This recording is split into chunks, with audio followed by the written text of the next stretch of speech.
Hello बच्चों, आपका मेरे YouTube चैनल इजी केमिस्ट्री पे स्वागत है। आज हम कोऑर्डिनेशन कंपाउंड के दूसरे वीडियो पर आ चुके हैं, तो चलिए पढ़ते हैं। तो बच्चों, हमने कोऑर्डिनेशन कंपाउंड में पिछले बार उससे जनरल इंट्रोडक्शन सामान्य परिचय लिए थे, जिसमें एक बात आई थी लिगैंड वे परमाणु, अणु या आयन होते हैं जो केंद्रीय धातु परमाणु सेंट्रल मेटल एटम को इलेक्ट्रॉन युग्म दान करते हैं। तो अब हम लिगैंड के बारे में और विस्तृत चर्चा करेंगे, जिसमें हम देखेंगे कि लिगैंड के और भी प्रकार होते हैं, जैसे एक यूनिडेंटेड लिगैंड यानी एक दंतुर लिगैंड। एक दंतुर लिगैंड वह लिगैंड होता है जो सेंट्रल मेटल एटम के साथ एकल उपसंयोजी बंध बनाता है, यानी कि वो एक ही इलेक्ट्रॉन युग्म दान करता है। जैसे उदाहरण आप देख रहे हैं, chloride, nitrate, carbonyl, H2O, NH3, NO+, nitrosyl इत्यादि। अब हम देखेंगे डाइडेंटेड यानी द्विदंतुर लिगैंड। द्विदंतुर लिगैंड वे लिगैंड होते हैं जो सेंट्रल मेटल एटम को 2 इलेक्ट्रॉन युग्म दान करते हैं। जैसे ये देखिए आपके सामने, ये ऑक्सलेट आयन ये 2 इलेक्ट्रॉन युग्म के दान करके 2 उपसहसंयोजी बंध बनाते हैं। इसी तरह इथिलीन डायएमीन, यह भी 2 इलेक्ट्रॉन युग्म दान करके एक ही सेंट्रल मेटल एटम से 2 उपसहसंयोजी बंध बनाते हैं। इसी के बाद हम अगला देखते हैं पॉलीडेंटेड लिगैंड। पॉलीडेंटेड लिगैंड वो लिगैंड होते हैं जो 2 या 2 से अधिक इलेक्ट्रॉन युग्म दान करके केंद्रीय धातु परमाणु के साथ बंध बनाते हैं। इसका सबसे अच्छा उदाहरण है EDTA। EDTA एक हेक्साडेंटेड लिगैंड है। ये प्रश्न भी आपके परीक्षा में आता है EDTA के बारे में अलग से। EDTA इसका पूरा नाम देखते हैं, इथिलीन, ये आपको दिख रहा है CH2 single bond CH2, ethylene diamine, amine group NH2 होता है, तो 2 CH2 ग्रुप से 2 एमीन है, इसलिए इथिलीन डायएमीन। अब इस एमीन ग्रुप का भी H2 निकाल देंगे और उसके जगह एसीटेट ग्रुप जोड़ देंगे। तो कितने एसीटेट? एक एमीन के साथ 2 एसीटेट ग्रुप जुड़ेगा। इस तरफ के एमीन में भी 2 एसीटेट ग्रुप जुड़ेगा, तो नाम हो जाएगा इथिलीन डायएमीन टेट्रा एसीटेट। ये एक हेक्साडेंटेड लिगैंड है। अब चलिए, अब ये 6 इलेक्ट्रॉन युग्म का दान करके सेंट्रल मेटल एटम के साथ कोऑर्डिनेशन बॉन्ड बनाता है। इन्हीं सब को, जिसमें एक ही परमाणु या एक ही लिगैंड 2 या 2 से अधिक इलेक्ट्रॉन युग्म का दान कर जब सेंट्रल मेटल एटम के साथ कोऑर्डिनेशन कंपाउंड बनाते हैं तो एक पिंजरे नुमा संरचना बना देते हैं। इसी कारण इन लिगैंड्स को हम किलेट लिगैंड्स भी कहते हैं, और इनके द्वारा जो कोऑर्डिनेशन कंपाउंड बनता है हम उसको किलेट कॉम्प्लेक्सेस भी कहते हैं। तो ये भी क्वेश्चन आता है कि किलेट किसे कहते हैं, उदाहरण देकर समझाइए, तो आप समझा सकते हैं। इसी प्रकार एक होता है एम्बीडेंटेड लिगैंड्स। एम्बीडेंटेड लिगैंड्स वे लिगैंड्स होते हैं जिनके पास 2 या 2 से अधिक एकाकी इलेक्ट्रॉन युग्म तो होता है, पर वो आवश्यकता अनुसार केवल एक ही इलेक्ट्रॉन युग्म का दान कर एक ही उपसंयोजी बंध बनाते हैं। तो बच्चों, मैं आपको इस पार्ट से संबंधित सारे क्वेश्चंस भी बताती जा रही हूँ जो आपके एग्जाम के लिए इम्पोर्टेंट है। जैसे लिगैंड के प्रकार, ये भी आ सकता है। एक EDTA किसे कहते हैं, ये भी आ सकता है। EDTA हेक्साडेंटेड लिगैंड क्यों है, ये भी आ सकता है। उसकी संरचना भी आ सकती है। किलेट को एक उदाहरण सहित समझाइए, ये भी आ सकता है। और एम्बीडेंटेड लिगैंड किसे कहते हैं, उदाहरण देकर समझाइए, ये भी आ सकता है। ठीक है, तो ये हो गई हमारी लिगैंड की पूरी जानकारी। अब हम अगले एक चीज टॉपिक पे पहुंचते हैं, valency of central metal atom. Valency यानी केंद्रीय धातु परमाणु की वैलेंसी, संयोजकता। अब यहाँ पर हम थोड़ी सी बात कर लेते हैं स्टूडेंट्स की वर्नर्स थ्योरी। वर्नर्स थ्योरी जो कि एल्फ्रेड वर्नर ने दिया था, इस थ्योरी को भी हम कोऑर्डिनेशन कंपाउंड के लिए बहुत इंपॉर्टेंट मानते हैं। अब हम इस वैलेंसी को पढ़ने के साथ साथ वर्नर्स थ्योरी को भी पढ़ते चलते हैं। देखिए, हमेशा वर्नर्स ने ही कहा था कि जो सेंट्रल मेटल एटम है, केंद्रीय धातु परमाणु, वो दो प्रकार की वैलेंसी शो करता है। एक होता है प्राइमरी वैलेंसी और दूसरा सेकेंडरी वैलेंसी। अब सेंट्रल मेटल एटम की प्राइमरी वैलेंसी क्या होती है?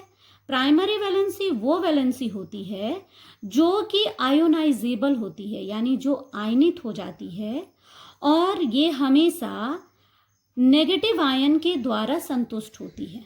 सेटिस्फाई किसके द्वारा होती है? नेगेटिव आयन के द्वारा। ये उसकी प्राइमरी वैलेंसी कहलाती है। और अब मॉडर्न कोऑर्डिनेशन केमिस्ट्री में हम इसे ऑक्सीडेशन नंबर ऑफ CMe यानी केंद्रीय धातु परमाणु की ऑक्सीकरण संख्या के नाम से जानते हैं, उसकी प्राइमरी वैलेंसी को। अब हम देखते हैं secondary valency. Secondary valency non ionisable होता है और ये संतुष्ट होता है लिगैंड्स के द्वारा। और आपको पता है कि जब सेंट्रल मेटल एटम और लिगैंड उप सहसंयोजी बंध बनाता है तो वो कभी भी आयनित नहीं होता, इसीलिए वार्नर ने उसको नॉन आयोनाइजेबल वैलेंसी कहा था। तो अभी हम इस केंद्रीय धातु परमाणु के सेकेंडरी वैलेंसी को कोऑर्डिनेशन नंबर कहते हैं। केंद्रीय धातु परमाणु का कोऑर्डिनेशन नंबर, वह कोऑर्डिनेशन नंबर क्या होती हैं? जितनी उप सहसंयोजी बंध बनेगा या जितने लिगैंड इलेक्ट्रॉन युग्म दान करके उप सहसंयोजी बंध बनाएंगे, वही संख्या उस केंद्रीय धातु परमाणु की सेकेंडरी वैलेंसी कहलाती है। ठीक है। अब बर्नर का एक और थ्योरी है। ये दो पास्टुलेट्स हो गए। तीसरे पास्टुलेट्स में उसने कहा कि जब कोऑर्डिनेशन एंटिटी में जो वो सेंट्रल मेटल एटम कितने लिगैंड्स के द्वारा बंध बनाकर जो उसका स्पेशियल अरेंजमेंट यानी त्रिविम विन्यास जो बनता है, उसे हम कोऑर्डिनेशन पॉलीहेड्रा कहते हैं। समझ में आई बात? स्पेशियल अरेंजमेंट यानी त्रिविम विन्यास किसके किसके बीच? सेंट्रल मेटल एटम और लिगैंड्स के बीच में जो त्रिविम विन्यास बनता है, हम उसे क्या कहते हैं? Coordination polyhedra. कोऑर्डिनेशन पॉलीहेड्रा 5-6 प्रकार का है, पर अभी जो हम देखेंगे जो मोस्ट IMP है वो है ऑक्टाहेड्रल, स्क्वायर प्लेनर यानी अष्टफलकीय, स्क्वायर प्लेनर समचतुष्फलकीय, टेट्राहेड्रल और स्क्वायर पिरामिडल। ठीक है दोस्तों, तो इस तरह से हमने अभी कोऑर्डिनेशन केमिस्ट्री के कुछ और टर्म्स को भी समझे हैं। अब हम चलते हैं कोऑर्डिनेशन कंपाउंड के IUPAC नॉमेनक्लेचर पर। चलिए, तो IUPAC nomenclature of coordination compound. Coordination compound का IUPAC नामांकन पढ़ते हैं। इसको हम कुछ स्टेप्स में करेंगे। जैसे पहला पद है, आप कोऑर्डिनेशन कंपाउंड जो भी दिया गया है उसको आयनित करा लीजिए सबसे पहले। जब तक वो आयनित नहीं होगा, जब तक उसका नामांकन सही नहीं हो सकता। कई बार बच्चे कंफ्यूज हो जाते हैं, इसलिए जल्दी से टाइम वेस्ट न करते हुए जल्दी से आप उसको सबसे पहले आयनित करा लीजिए। ठीक है।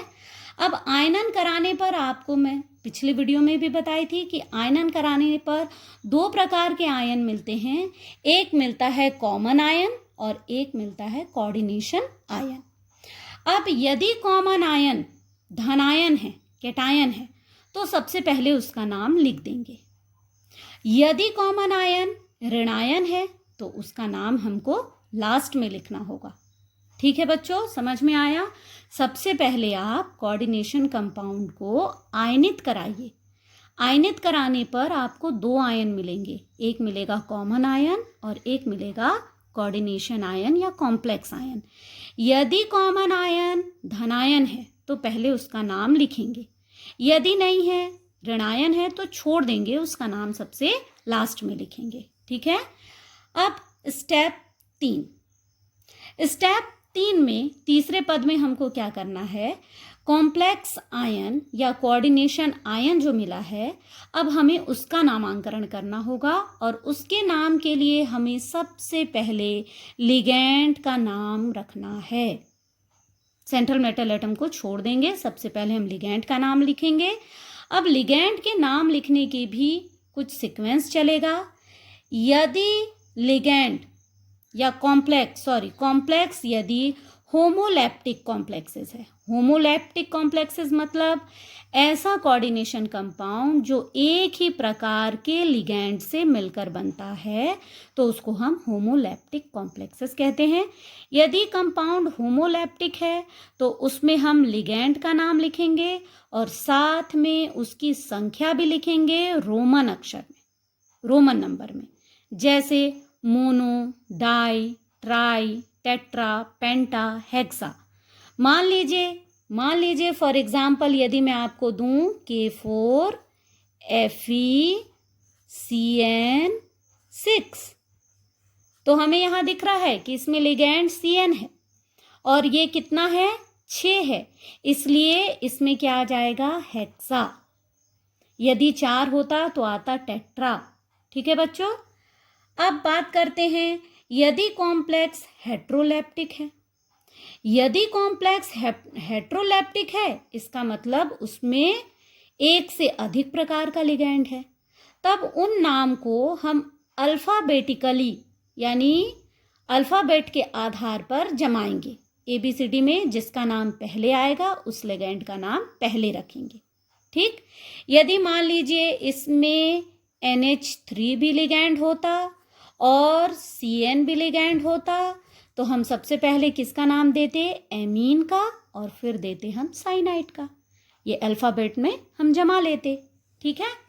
तो यदि हेट्रोलैप्टिक हो तो अल्फाबेट के आधार पर हम लिगैंड का नाम लिखेंगे और साथ में उसकी संख्या को भी शो करेंगे।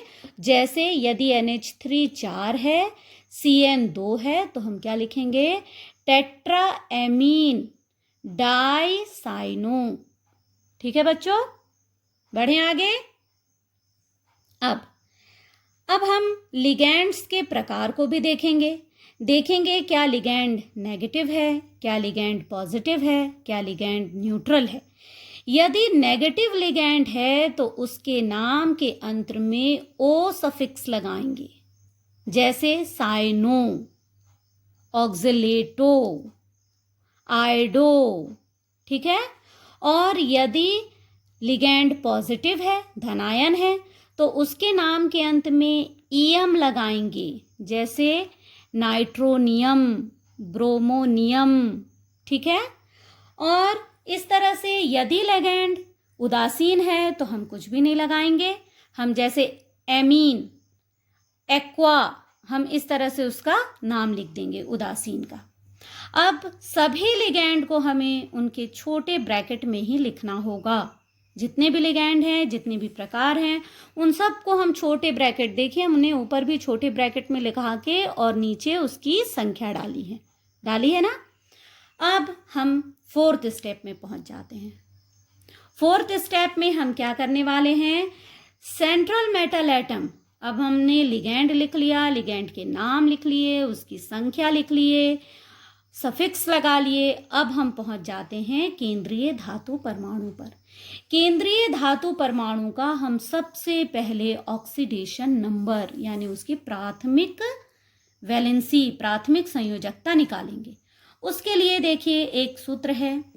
हम क्या करेंगे, किसी भी यौगिक का, उपसंयोजी यौगिक का जब हमें ऑक्सीडेशन नंबर निकालना हो तो हम क्या कहेंगे, केंद्रीय धातु परमाणु का ऑक्सीडेशन नंबर, माना ऑक्सीडेशन नंबर कितना हम रख लेते हैं, X, और नंबर ऑफ लिगैंड, कितने लिगैंड हैं विथ चार्ज, उसके ऊपर कौन सा धनायन है, ऋणायन है या उदासीन है, और कितने हैं, ये सब उसका साइन लिख के हम कैलकुलेट करेंगे।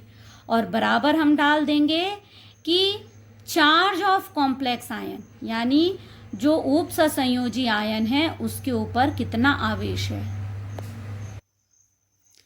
तो बच्चों, अब हमने केंद्रीय धातु परमाणु का ऑक्सीडेशन या ऑक्सीकरण संख्या निकाल लिए।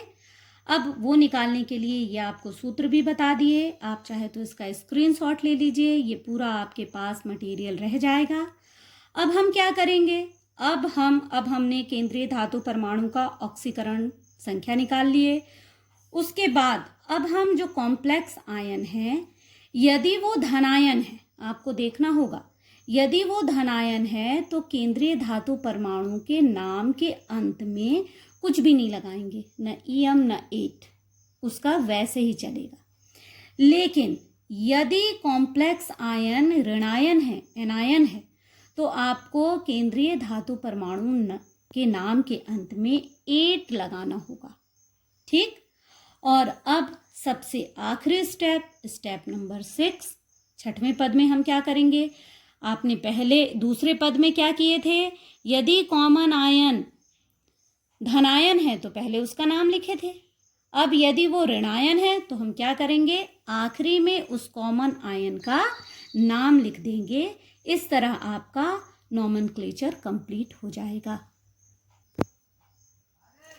चलिए, तो अब हम एक या दो उदाहरण लेके समझते हैं। मैंने कुछ लिख रखा है, अब हम इसके उदाहरण से समझते हैं। जितने स्टेप 6 स्टेप थे, हम उन सबको इसको फॉलो करते जाएंगे और इसका नाम लिखेंगे। सबसे पहले पद में मैंने आपको बताया था कि हमें इसे आयनित कर लेना है। आयनित करने के लिए आप पोटेशियम, सबसे पहले आपको मालूम है कि बड़ा ब्रैकेट टूटेगा ही नहीं क्योंकि ये कोऑर्डिनेशन स्फीयर है, और यहाँ पर अब ये हम बड़े ब्रैकेट को नहीं तोड़ेंगे। अब पोटेशियम हो गया। पोटेशियम की संख्या कितनी है पोटेशियम आयन की, 4, और इस पे कितना आवेश होता है, धन 1। तो जाहिर सी बात है ये उदासीन यौगिक था, इसलिए अब इसके ऊपर कितना आवेश आ जाएगा, ऋण 4। ठीक है।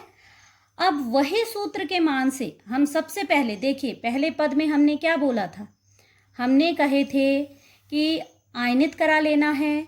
आयनित कराने के बाद देखना है क्या कॉमन आयन धनायन है, कैटायन है, तो उसका नाम लिखेंगे। नाम लिख लेते हैं हम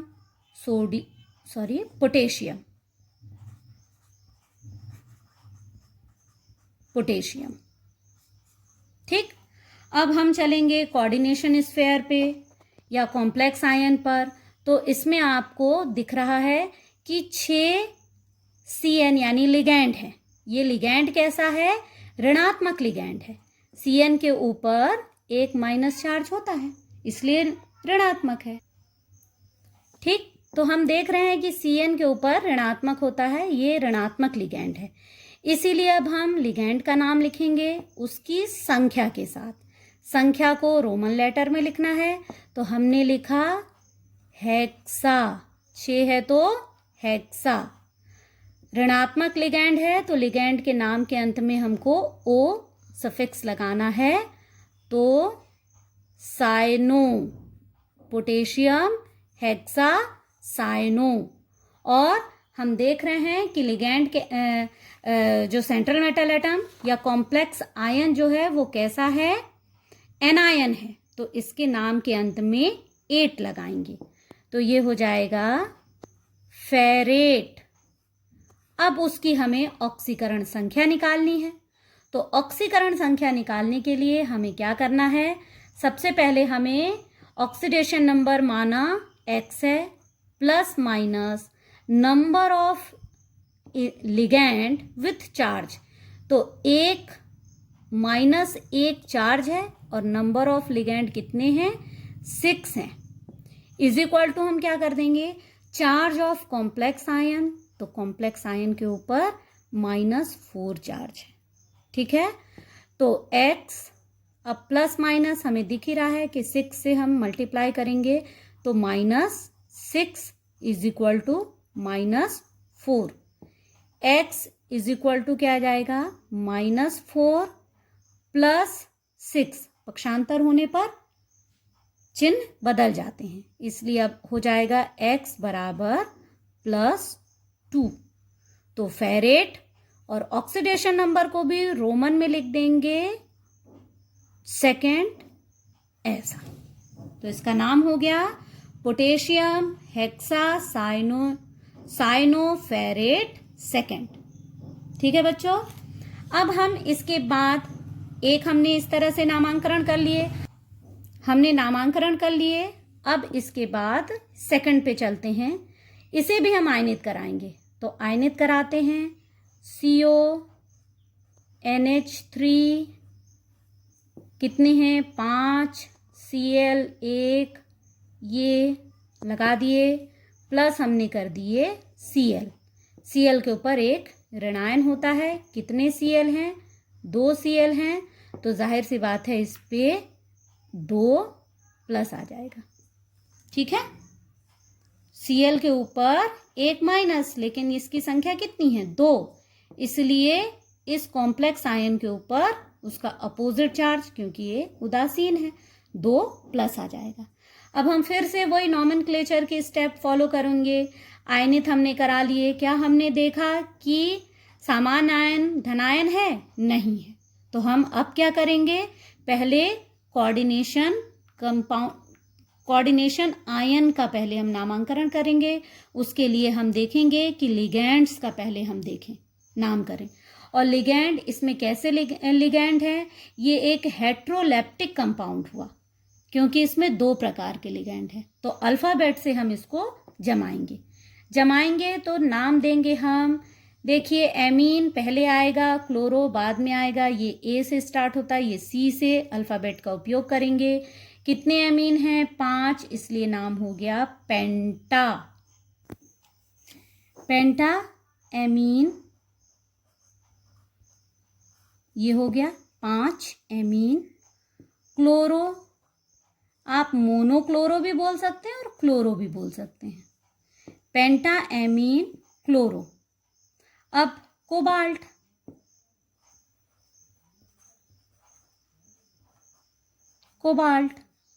ठीक है, और ये कैटायन है, इसलिए इसके सेंट्रल मेटल एटम के नाम में कोई परिवर्तन नहीं करना है, कोबाल्ट। अब हम उसकी प्राथमिक संयोजकता निकालते हैं। अब निकालेंगे अपन, माना उसकी X है, प्लस माइनस क्या था लिगैंड, उसके चार्ज और संख्या के साथ। तो हम जानते हैं दोस्तों कि एमीन जो है वो उदासीन लिगैंड है, इसीलिए 5 कैसा हो जाएगा 0, तो इसको तो नहीं भी काउंट करेंगे तो चलेगा। अब 1 कैसा हो जाएगा -1, ठीक है, बराबर चार्ज कितना यहाँ पर +2। हमने ऐसे ही देखे थे, सेंट्रल मेटल एटम का ऑक्सीडेशन नंबर माना X है, number of ligand with charge तो उदासीन लिगैंड है, इसलिए हम इसको नहीं भी लिखेंगे तो चलेगा, और इसमें एक ही लिगैंड है ऋणात्मक, इसलिए -1, और कॉम्प्लेक्स आयन पर कितना चार्ज है +2। ठीक है, अब हम पक्षांतर करेंगे, X बराबर +2, पक्षांतर होने पर +1, X बराबर +3। कोबाल्ट, अब उसका ऑक्सीडेशन निकल के आया 3, कोबाल्ट 3, और आखिरी में सामान्य आयन अब ऋणात्मक है तो उसका नाम लिख देंगे क्लोराइड। ठीक है दोस्तों, तो ये अब आपसे ये बन जाएगा नामांकन। अब देखिए आपकी एक बुक है एनसीईआरटी के बुक में आपको कुछ एग्जाम्पल दिए हुए हैं। ये एनसीईआरटी में जैसे हमने लिखा था कि tetra amine aqua chloro cobalt third chloride, ये आपको यौगिक से सूत्र लिखने को कहा है और कई जगह सूत्र से यौगिक का नाम लिखने को कहा है, तो दोनों आपसे बनना चाहिए। तो ठीक है, आप ये दोनों एग्जाम्पल कर लेंगे, यही आपका होमवर्क हो जाएगा आज के लिए। और इसके अलावा आप कुछ होमोलैप्टिक कॉम्प्लेक्स किसको कहते हैं, हेट्रोलैप्टिक कॉम्प्लेक्स किसको कहते हैं, और नामांकरण की बहुत ज़्यादा प्रैक्टिस कर लेंगे। ठीक है दोस्तों, तो आज का वीडियो यहीं तक। तो बच्चों, कैसा लगा आपको ये वीडियो? IUPAC नोमेनक्लेचर समझ में आया अच्छे से? यदि आपको ये वीडियो अच्छा लगा हो तो लाइक कीजिए, सब्सक्राइब कीजिए और अपने फ्रेंड्स के साथ ज़्यादा से ज़्यादा शेयर कीजिए। और यदि कहीं कोई प्रॉब्लम आए तो कमेंट्स में उसको लिखिए। Okay, bye.